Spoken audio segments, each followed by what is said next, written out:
Good morning.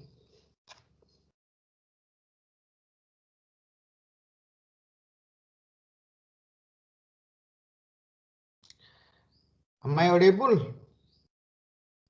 Yes, sir. Okay, thank you.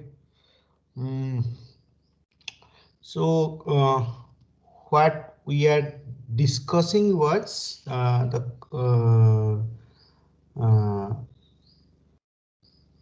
different approaches through which we can measure GDP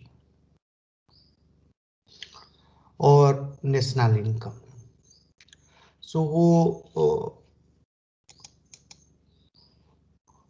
what we look into today is we look into today what are GDP and other related national income concepts and how they are measured.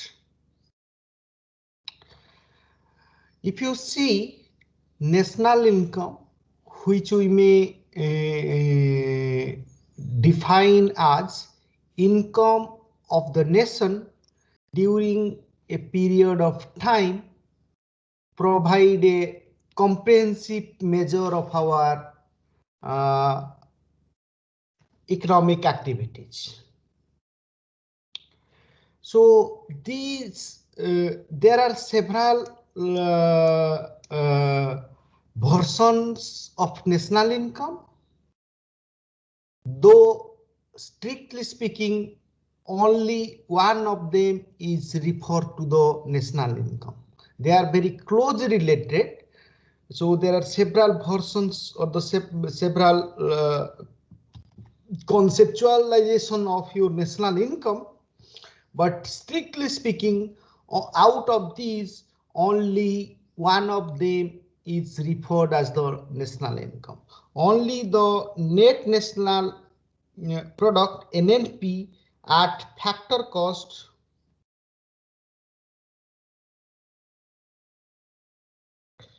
NNP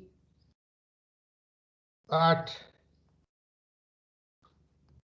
factor cost is your it's coming.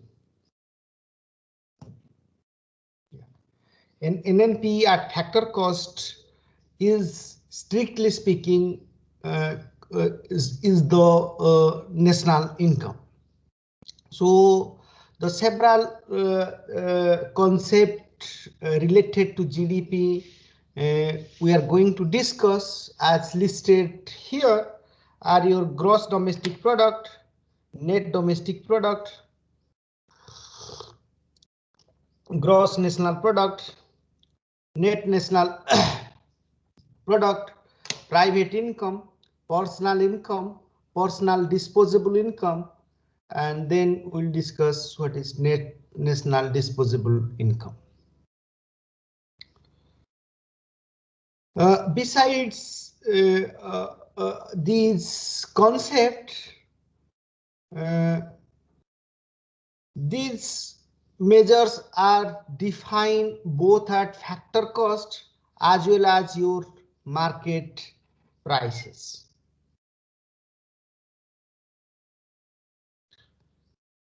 Market prices and your factor cost. So we can have GDP at market prices and GDP at factor cost. Similarly, we can have net domestic product at market prices as well as we can have NNP, that is net national product, at factor cost, and so on.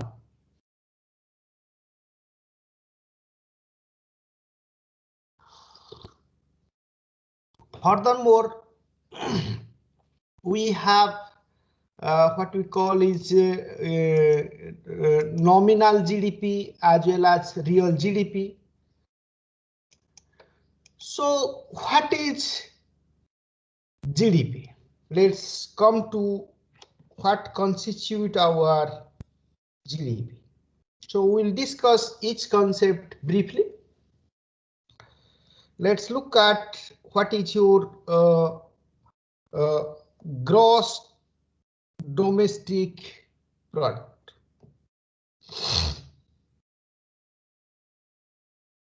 Yeah, the gross domestic product, otherwise known as your GDP,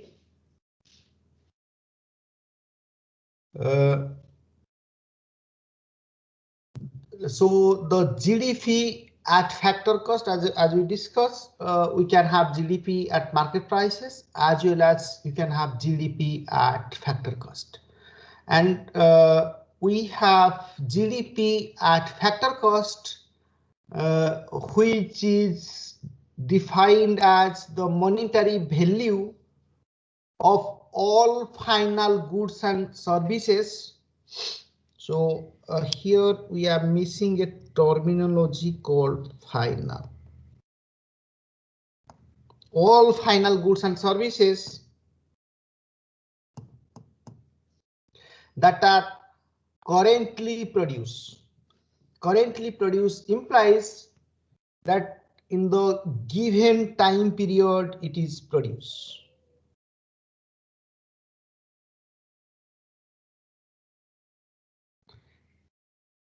It is in the given time period it is produced, and it is not resold or used in further production.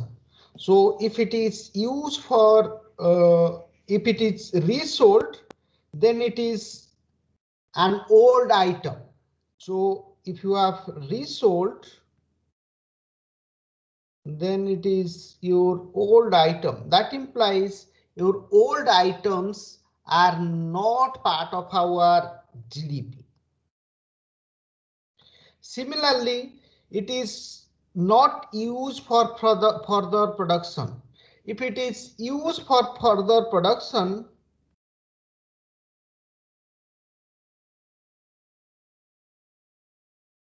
then those are known as your what you call is the intermediate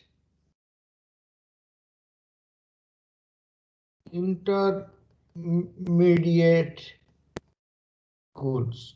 So we are not considering those who are intermediate goods, only we are considering which are final goods.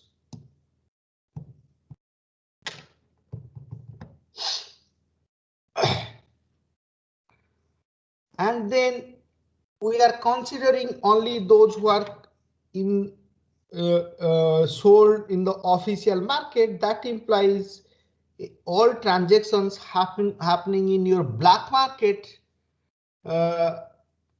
is not or are not considered for our measurement of GDP. Anything that that is sold in your black market are not part of our GDP. Only through what we can say is a legitimate markets, those who are exchanged, then we'll say they are our part of our GDP. Then they are produced on the national geographical territory. That is the political boundary of a country. If that is they are produced. So in case of gross domestic product, this where it is produced, like the physical location of your production. This defines that is your physical location of your production is important to include it in our GDP or not. But who is producing? So here in GDP, what is important is where you are producing. What is the physical location of your production? That is a matter of concern to include it in our GDP. But we are not concerned about who is producing, whether it is your Japanese or the Sri Lankans or the say others are producing in India, that is not concerned. For instance, if you see the example of rickshaw pullers in your IIT Kharagpur, I have spoken to them personally, and that is why I'm telling it. So there is nothing political opinion about it. Okay, so I have spoken to them, and they say they are from Bangladesh, but the services they are producing, the transport service they are producing within IIT Kharagpur, many of them, in fact, is located in India. Therefore, their products, their service value is part of our GDP. So the location of production is matter, but their nationality, who is producing, their nationality does not matter. Okay, then we valued them at the factor cost.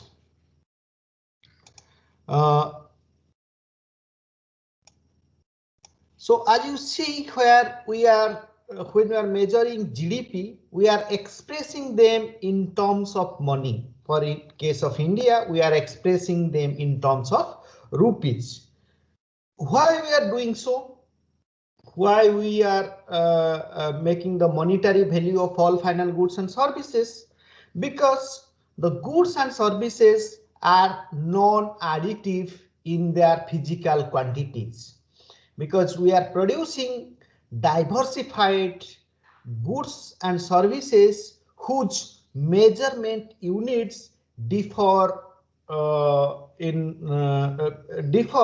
Therefore, we cannot add them in their physical quantity.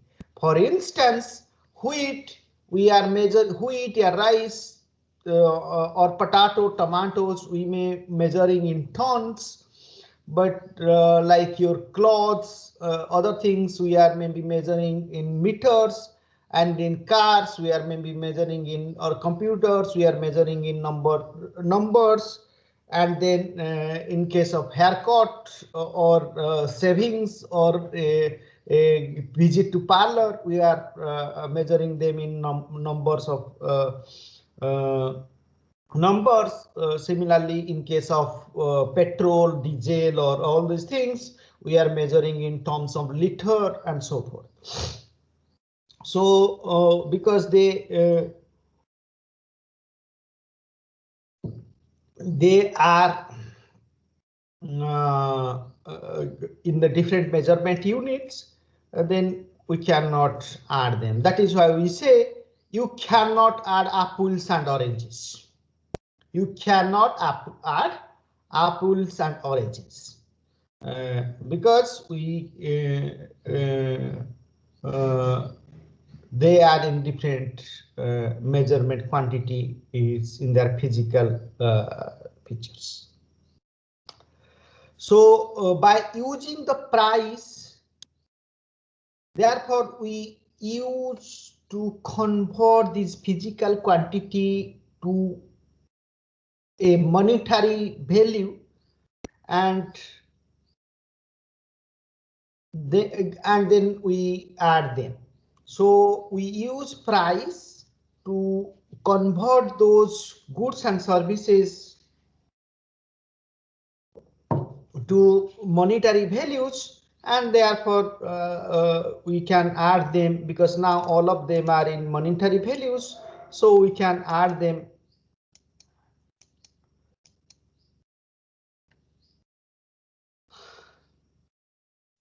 Here, one important thing one should understand, that income, you may be discuss what is a flow and what is the stock concept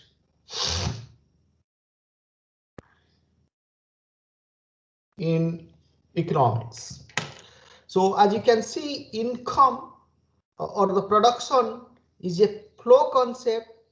So the GDP includes only those items that are produced during the period of time for which the GDP stands.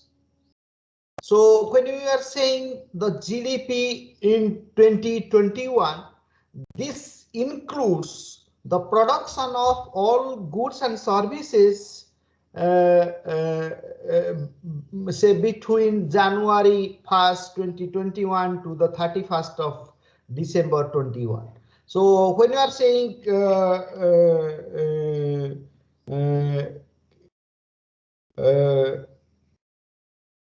say GDP of 21 and 22, as in your last budget, it is predicted that the GDP is going to increase by 11% in 21-22 year. So this is the prediction of 11% rise in your GDP.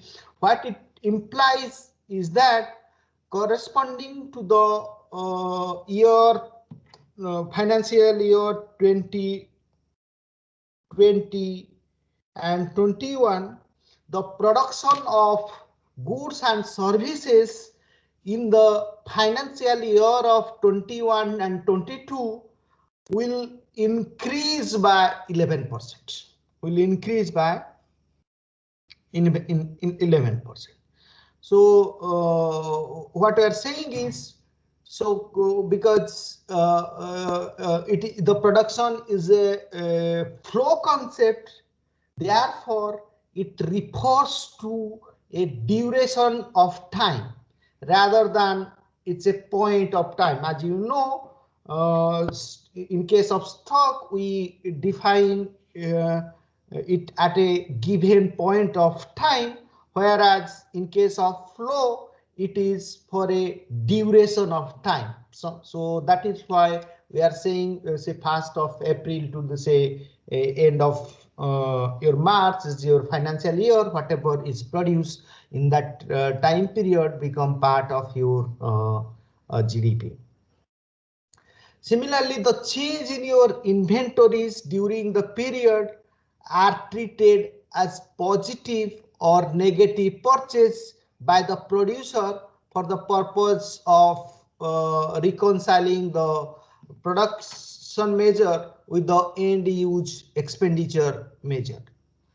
Therefore, if the inventory level goes up,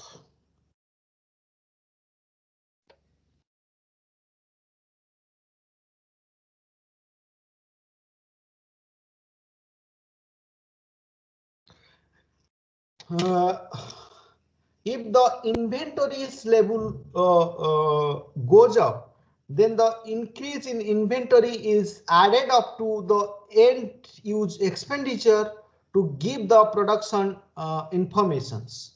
And if the inventory levels decline, then that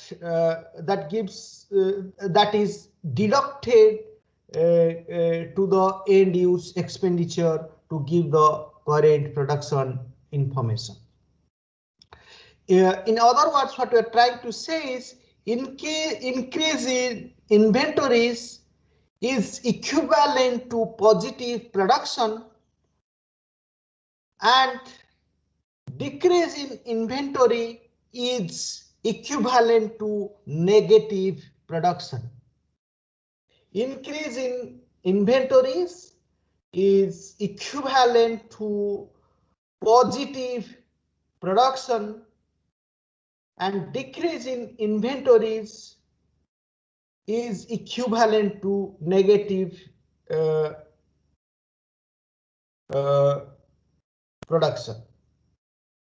Similarly, as we discussed, the transactions in old goods and the secondary capital markets exclusive of your commissions are excluded from our GDP. So your old items and your secondary capital market transactions exclusive of your commissions are not part of our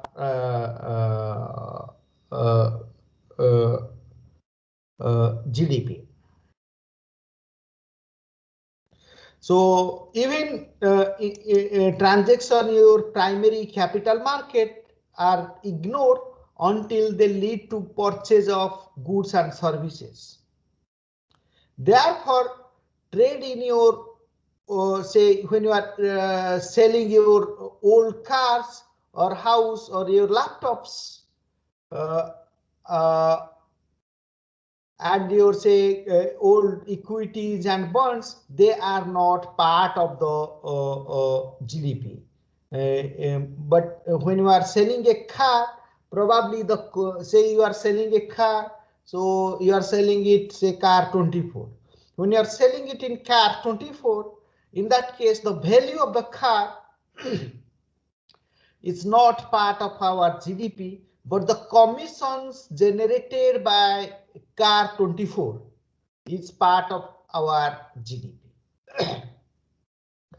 Because the commissions alone constitute our current production, but the car which is already produced previously is not constitute our current production. Therefore, the second-hand sales they do not reflect what you say is the current production. They are not part of our GDP, because if you include them, then that will be our double counting, because the value of the car already been added when we initially produced it in that year. Say a Maruti Suzuki produce a car in 2010, then the value of that car is what's added to your GDP of 2010. Now, if you are reselling that same car in 2021, then the if you are including the value of that car in 2021, then you are double counting the value of the car which you have added in which you have added in 2010, and then you are again adding it in 2021. So to avoid double counting, you should not include the value of old sales in our GDP. Only the commissions are part of our GDP. Similarly, when we are making purely financial transactions and they are mere exchanges between two parties and therefore are non-productive, are not part of our GDP. Therefore, the capital gains and losses are also ignored in the GDP, as they are earned over a period of time and not usually during the current year.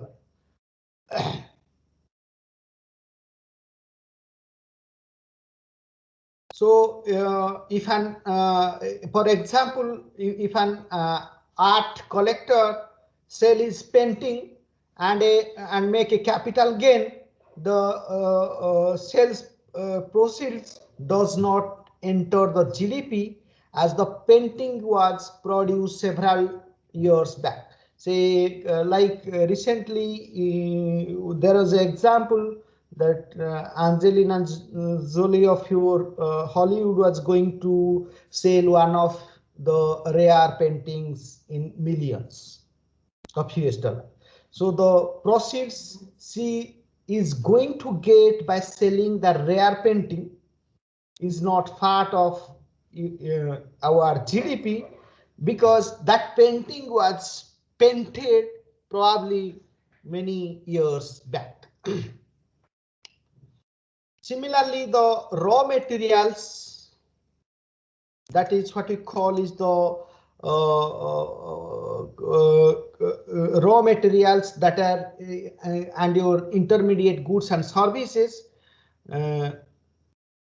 are not included in GDP to avoid double counting of the production.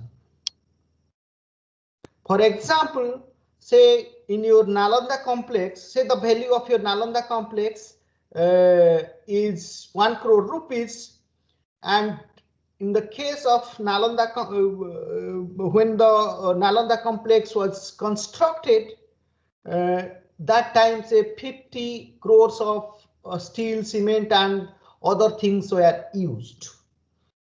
So if you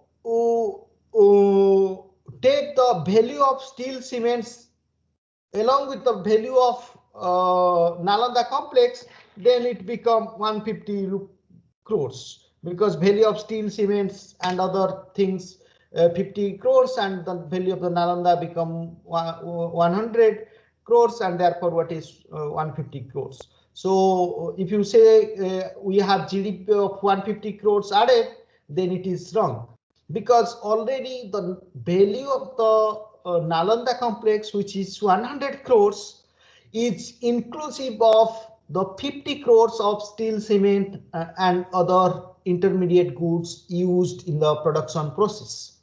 So therefore, we do not include the intermediate goods when we are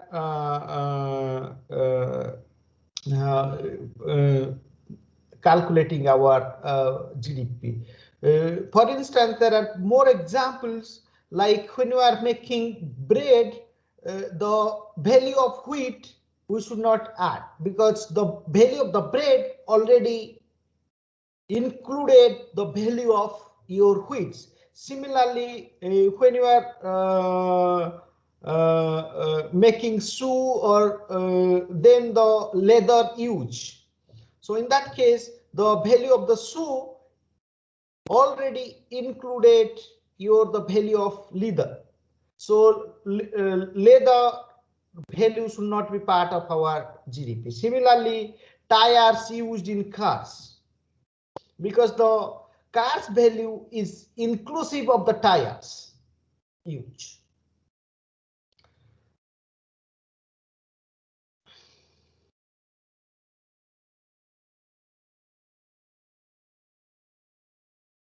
So, for example, if wheat used in the production of a loaf of bread is valued at say ₹8, and wheat flour produced by the miller is value of 9, then bread sold by the baker to the vendor is at 12, and that purchased by the household at 14, then the GDP due to this production is 14, and not the sum total of all values of wheat flour. That is what we had discussed in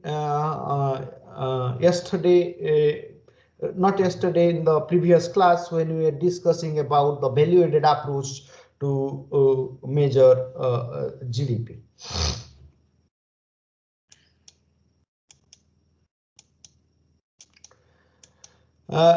Furthermore, only we look into the or only consider the transactions happening only in the legitimate market, not in the office, or not in the black market. So some transactions which are in the black market are very difficult to capture, and therefore it's not part of our GDP.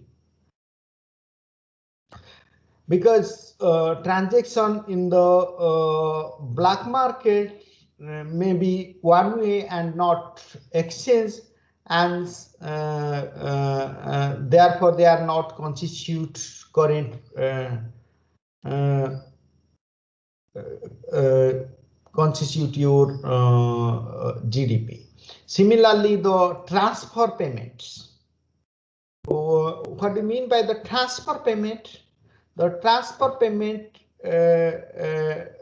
which have no quid pro quo, like there is no mutual transfer. There is only one way transfer.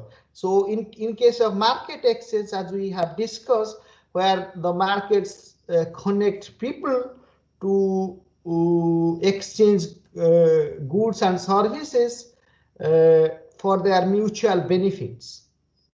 But in case of a transfer payments, there is no mutual exchange. So this is only a one-way exchange. For instance, the taxes, the gifts, or the unemployment compensations, or the bribes, or say the scholarship you receive, probably they are what you call is the transfer payment. Similarly, the old age pensions, they are transfer payment, because this transfer payments are one-way transaction, are not exchanged, and therefore they are not exchanged.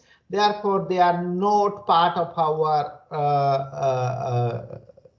GDP, because they do not produce anything. For instance, when government paying old age pension to old age pension to your old people, then that does not constitute any additional production. Therefore, that is not part of our GDP.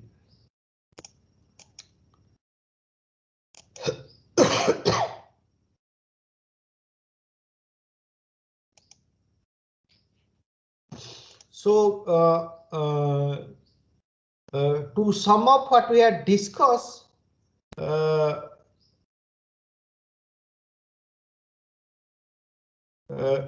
we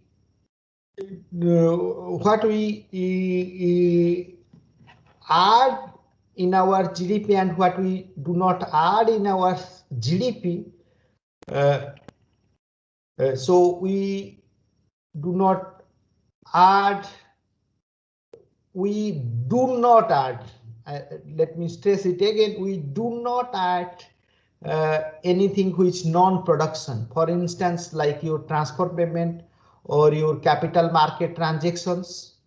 Similarly, we do not add which is non-current production, which is not produced in the current time period for which we are measuring our GDP, like your old goods or the capital gains. Then we do not include the non-final goods, that is the raw materials and your intermediate goods and services. So GDP accounts only for the final goods and services that are traded through the official market. Therefore, it eliminates the non-market or the black market production. Therefore, it also ignores do it yourself activity, DIY, do it yourself. Nowadays you have DIY as one of your subject. So do it yourself activities are not part of our what you call is GDP, because it's not non-marketed or it is not exchanged in the market.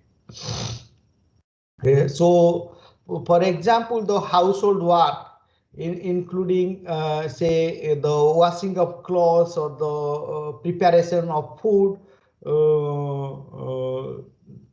done by yourself or your family members are not part of our GDP, because that includes do it yourself activities.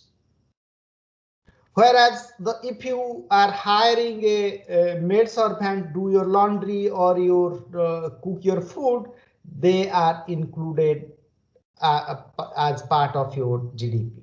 So if you are preparing food at your home yourself, then that is not part of your GDP.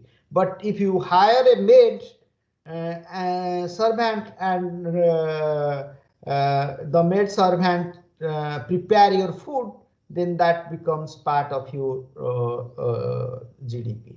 Similarly, if your mother teaching you, then or you're teaching your siblings, those who are young, then that is not part of your GDP, the tuitions she is providing to the kids. But if you are going to a coaching center or a private tutor is teaching you, then that constitutes your GDP. Okay, so do it yourself activities are not included, as well as your black market or the underground economies are not part of our GDP.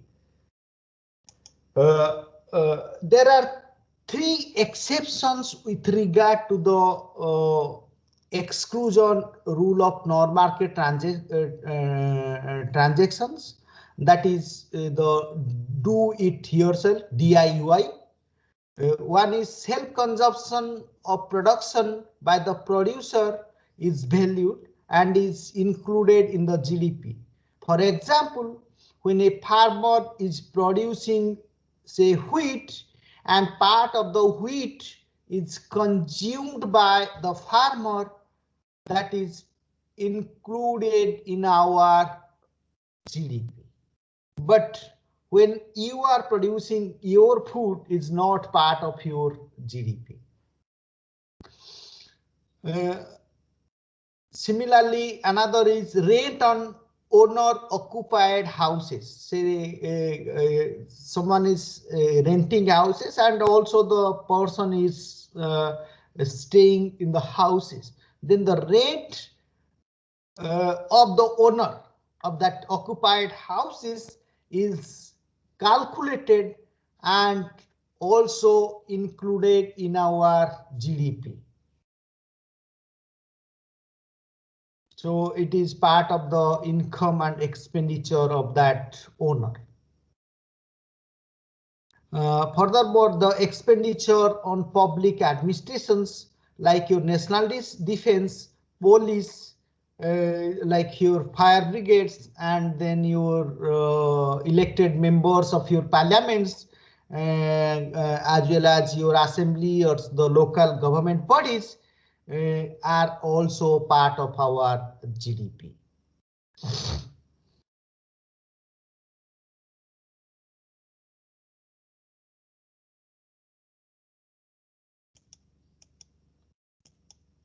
However,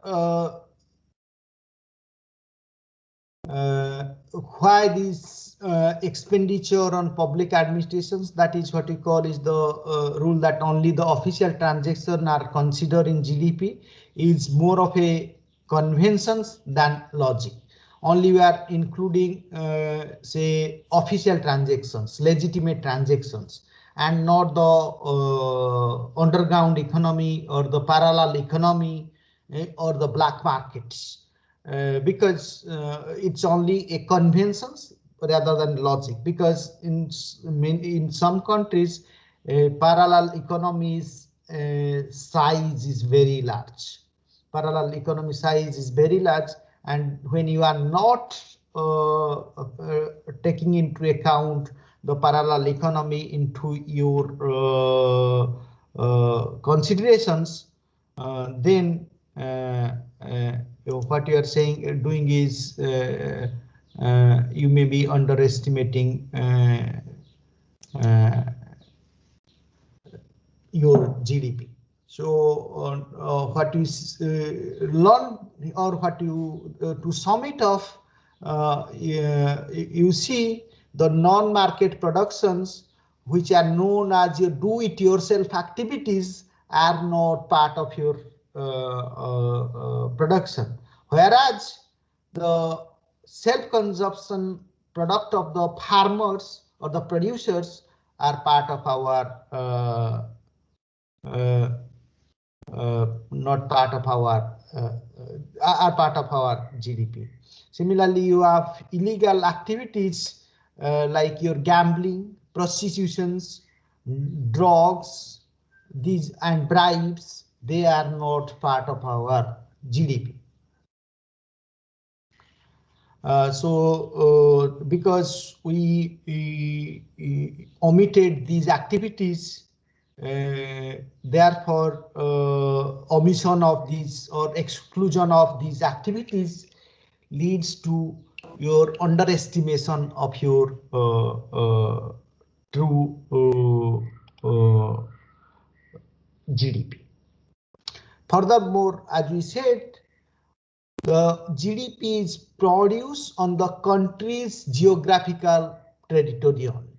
So further, if you see, produced largely by the factors of productions owned by the country, but a part of it also contributed by the factors of production owned by the rest of the world. For instance, as I gave you the example of the rickshaw puller in IIT Kharagpur, some of them are from other countries, and their factors of production, which is primarily the labor, is in work here to provide us the transportation services, and that transportation services is part of our GDP.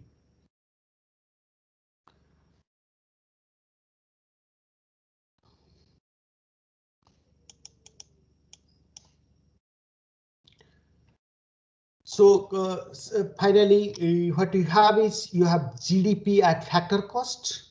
So GDP at factor cost, as the nomenclature indicates, is the production valued at the factor cost. This means at the cost of the basic factors of productions. And what are the basic factors of productions? There are 4 basic factors of production. One is your land, labor, capital, and entrepreneurship, and the cost of raw material inputs at the cost of production. But the basic factors of production are land, labor, capital, and entrepreneurship.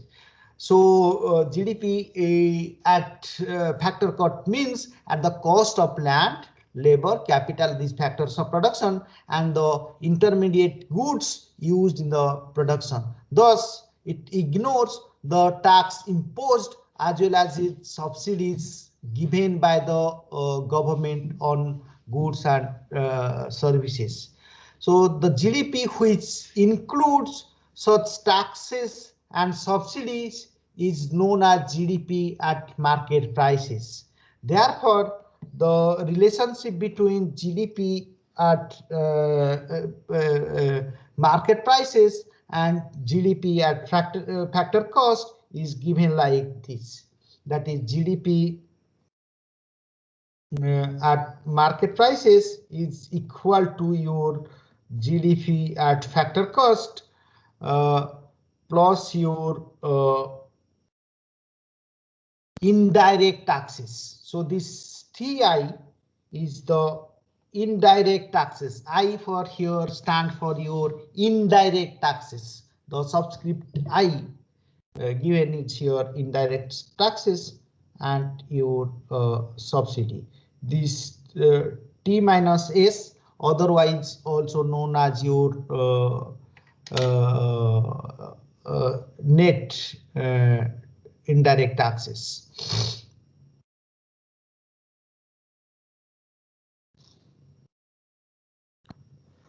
So this is what is your GDP is. Next, what we'll discuss is your GNP. And what is this GNP is? The GNP, gross national product, refers to the value of the goods and services produced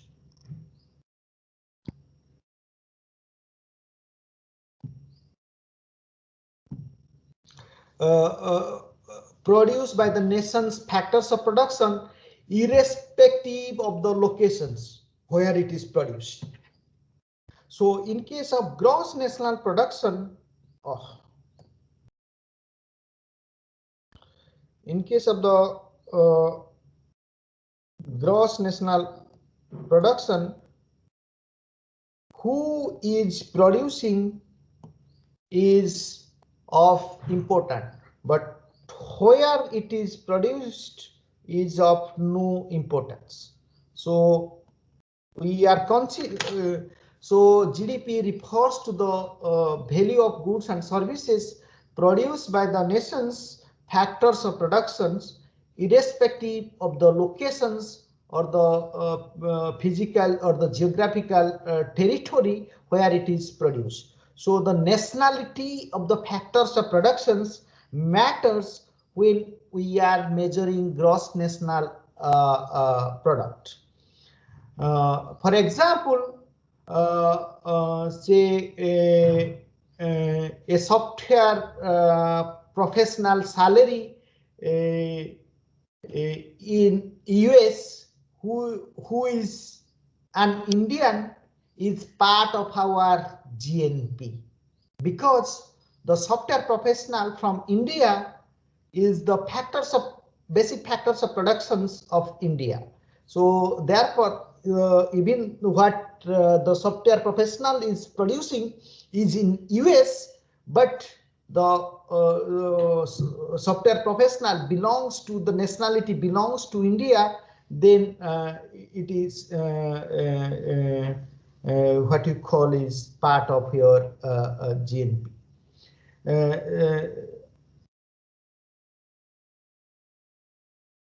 Similarly, the Citibank income. Citibank is the private bank in India, you know, which is owned by US citizens. Therefore, the Citibank's income in India is US GNP, whereas it is part of our GDP because Citibank's in India is producing it in India. Similarly, say the rickshaw puller produced services or the salary or the wages they get here is part of our GDP, but they are part of our part of the Bangladeshi GNP. So that is how the difference between the two concept of GDP and GNP is based on the net factor income and abroad. So that is your NIA is your net factor income and abroad. So that is the net factor income and abroad implies the wages, interest and dividends earned by the Indians abroad minus the wage, interest and dividends earned by the non-residents factors of production in India. So NI stands for the income earned through wages, interest and dividends by the residents factors of India or the factors of production of India in abroad minus the income earned by the non-resident factors or what you can is rest of the world factors of production in India. For instance, the Citibank dividend is deducted from to earn the net factor income. Similarly, the wages earned by the rickshaw puller in India are deducted. So that is gives you the GDP and GNP differences. So therefore you can have GNP at factor cost as well. So your GNP at factor cost is equal to your GDP at factor cost plus net income earning from abroad. Similarly your GNP at market prices is equal to GDP at market prices plus net income and from abroad. So we'll stop here. Let me take your attendance and we will further discuss these things in your next class. Let me tell you, we'll have the examinations on the 15th of February in our class duration, that is from 12 noon to 1 p.m. In between that we'll have the class test on 15th February, the Monday, instead of the 11th February as earlier mentioned to you. So that is what I had to say you. So we'll stop here today.